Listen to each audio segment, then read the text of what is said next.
नमस्कार। मेडिटेशन की क्लास में आज हम एक टेक्निक के बारे में जानकारी हासिल करेंगे। वैसे तो मेडिटेशन की बहुत सारी टेक्निक्स प्रचलित हैं, उन्हीं में से एक टेक्निक यानी कि आनापानसति के बारे में आज हम जानकारी हासिल करने जा रहे हैं।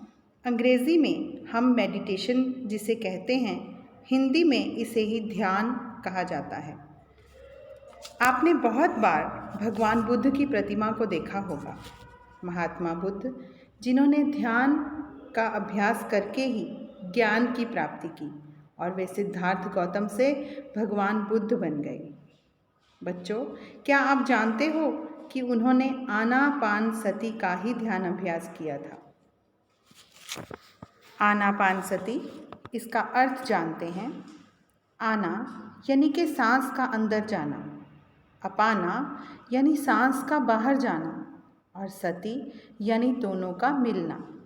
तो आनापानसति ध्यान अभ्यास करते समय हम सांस को अंदर ले जाते हुए, बाहर निकालते हुए, उन दोनों के बीच का जो गैप है उसे ऑब्जर्व करते हैं।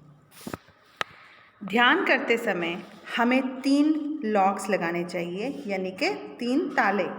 अब ये 3 ताले कौन से हैं? सबसे पहले आँखों का लॉक, यानी आँखों को बंद कर दिया, और उसके बाद पैरों का लॉक।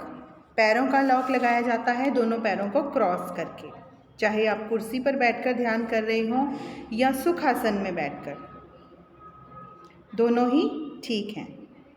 उसके बाद हाथों का लॉक, दोनों हाथों की उंगलियों को आपस में इस तरह से फंसाकर आप सुखासन में बैठ जाएंगे। तो इस तरह की स्थिति में बैठे हुए भगवान बुद्ध आपको अक्सर दिखाई देते हैं उनकी प्रतिमाओं में। बच्चों, ये 3 लॉक्स हम क्यों लगाते हैं? तो इसके बारे में हम जानकारी हासिल करते हैं, क्योंकि दिन भर में हम जो भी काम करते हैं उससे हमारी एनर्जी का लॉस होता है। ये एनर्जी हमें मिलती कहाँ से है? खाना खाकर, सोकर बहुत थोड़ी मात्रा में एनर्जी मिलती है, लेकिन जब ध्यान अभ्यास करते हैं तो बहुत ज़्यादा मात्रा में कॉस्मिक एनर्जी हमें मिलती है। तो ये 3 लॉक्स लगाते हैं जब हम, तो आँखों से 80% ऊर्जा, 80% एनर्जी हमारी लॉस होती है जब भी हम दिन भर में आंखें खोलकर पूरी दुनिया को देखते हैं, अपने काम करते हैं। उसके बाद हाथों और पैरों से 10% ऊर्जा का लॉस होता है। तो जब हम 3 लॉक्स लगाकर इस तरह से भगवान बुद्ध की प्रतिमा देख रहे हैं, आप जैसे ये बैठे हैं, ध्यान अभ्यास कर रहे हैं, जब हम तीनों लॉक्स लगा लेते हैं, हाथों का, पैरों का, आँखों का, तो हम अपनी 100% एनर्जी को सेव भी कर रहे होते हैं और इसके साथ साथ कॉस्मिक एनर्जी को रिसीव भी कर रहे होते हैं। इस तरह से करते हुए कॉस्मिक एनर्जी, देखिए आप इस प्रतिमा में देख रहे हैं, जब हम मेडिटेशन करते हैं तो हमारे ब्रह्मांड में उपस्थित बहुत भरपूर मात्रा में कॉस्मिक एनर्जी जो प्रेजेंट है वो हमारे ब्रह्मरंध्र से हमारे अंदर प्रवेश करने लगती है। तो तीनों लॉक लगाकर हमने अपनी एनर्जी को भी सेव किया और ब्रह्मरंध्र से कॉस्मिक एनर्जी भी हमारी बॉडी के अंदर प्रवेश करने लगी और हमारी एनर्जी का बहुत ज़्यादा विस्तार होता है। इस तरह से करते हुए, जैसे कि मैंने आपको आनापानसति का अर्थ समझाया था, ऑब्जर्व योर ब्रीदिंग।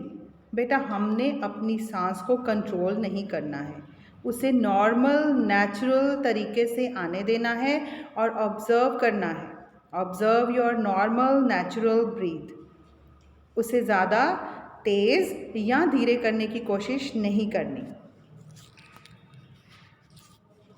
देखिए इस मुद्रा को, यहाँ पे हाथों का लॉक नहीं लगाया गया, यहाँ पर हम अपने हाथों को भी क्रॉस कर लेंगे, आँखों को बंद कर लेंगे, लेग्स को क्रॉस कर लेंगे और अपनी आती हुई और जाती हुई सांस को ऑब्जर्व करेंगे और अपनी एनर्जी को सेव करते हुए कॉस्मिक एनर्जी को भी अपनी बॉडी में आने देंगे। जब इस तरह से हम ध्यान अभ्यास करते हैं तो ब्रह्मांड की भरपूर एनर्जी हमारे अंदर प्रवेश करने लगती है और हमारी अपनी एनर्जी का भी लॉस होने से बचाव होता है। नेक्स्ट क्लास में हम जानेंगे कि हम मेडिटेशन में क्या क्या एक्सपीरियंसेस कर सकते हैं, इसके बारे में क्या भ्रम है। तो आज इतनी बातों को समझते हुए हम अपनी इस क्लास को आज ख़त्म करते हैं। Thank you.